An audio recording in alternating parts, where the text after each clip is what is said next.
Participants at a Highland dance competition were beaming with pride after putting their best foot forward in front of judges, family and friends. As Kathy Lee reports, in addition to learning from other dancers, competitors also came face to face with a world champion.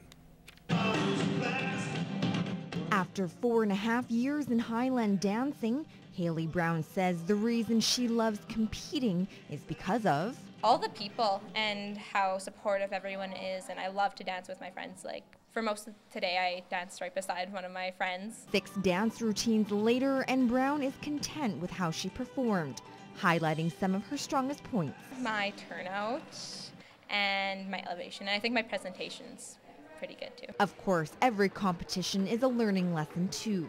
Lessons these athletes will continue to improve on for the next event. I've got little mistakes of my turnings and stuff. I think I got to practice on not watching some of the other kids. I think I can work on my turnout and memorizing the dances in my head. And this year, with the junior world champion dancer in their presence, many young competitors were able to take notes from an idol. I want to be a champion like the girl that we got to see today. She danced really, really good, and she did the chartreuse for us. With over 100 competitors this year, an overwhelming turnout, the growing interest in this form of dance has allowed the sport to flourish in the region. We're certainly competing with lots of different types of dance forms and different sports, and but I think our numbers are strong, and certainly in this area definitely growing. Giving these young performers an avenue to keep doing what they love to do. I definitely want to continue doing it until I go to university, and maybe after. For sure, it'd be something I want my kids to be in one day. Kathy Lee, Newcap News.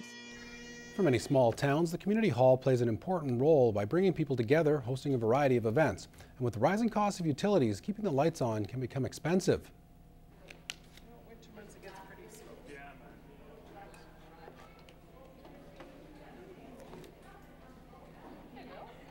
Not only did local residents take in the feast, tends to be their somewhat full day of of yard a work.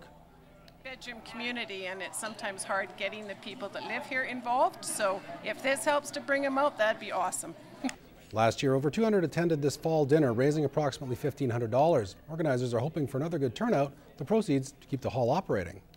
We came down to help my mom out with yard work and that in Lloyd, and grew up in Lloyd, and she said the Blackfoot Hall was having their roast beef dinner, so she said, we're buying you dinner tonight.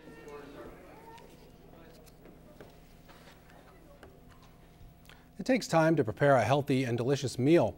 A slow cooker is a great way to help simplify this process and with a lot less mess to clean up. In this week's Fresh Favorites, Shauna Roshak learned more about this handy appliance and ways to serve up a delicious meal that you and your family will enjoy.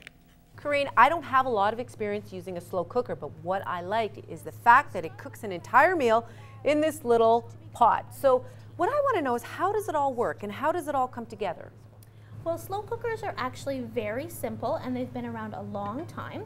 There's 2 basic parts. Almost all of them come with some sort of ceramic crock, and that's what you're going to put your actual food into. Okay. And then the outer unit is where actually the heating elements are. So that's where all of the heat comes from. And the basic concept is that the heating element is going to heat the crock up to a maximum temperature, which for most slow cookers is about 200 degrees Fahrenheit. And then once it's reached that temperature, it's simply going to maintain it for the entire length of your cooking. Okay, so in a slow cooker, you can cook all types of meats and vegetables in them. Are there any suggestions, though, for better cuts of meat or vegetables that you would recommend? Well, you really always want to start with a recipe or products that are designed for a moist heat cooking. Okay. So tougher cuts of meat and pork, bone-in poultry, that sort of thing that really can hold up to that 6 or 8 hour cooking time. And as far as vegetable goes, again, heartier vegetables, potatoes, carrots, parsnips are really still going to hold their flavor and integrity at the end of that long cooking time. Many people will prepare their meals in their slow cookers the night before or the morning of that they go to work. They plug it in and they're off to work. Now, is it safe to have an appliance turned on cooking all day?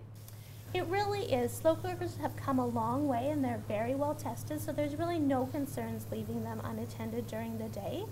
The biggest thing you want to remember is that you don't want your slow cooker to be operating on the warm setting for more than 2 hours. So you really want it to either be cooking or be off. And of course, like any other meal, you want to make sure you refrigerate your leftovers properly as soon as possible. Great tips again. Thank you, Corrine. That's all the time we have for this week's Fresh Favorites. I'm Shauna Roshik in the kitchen with Chef Corrine.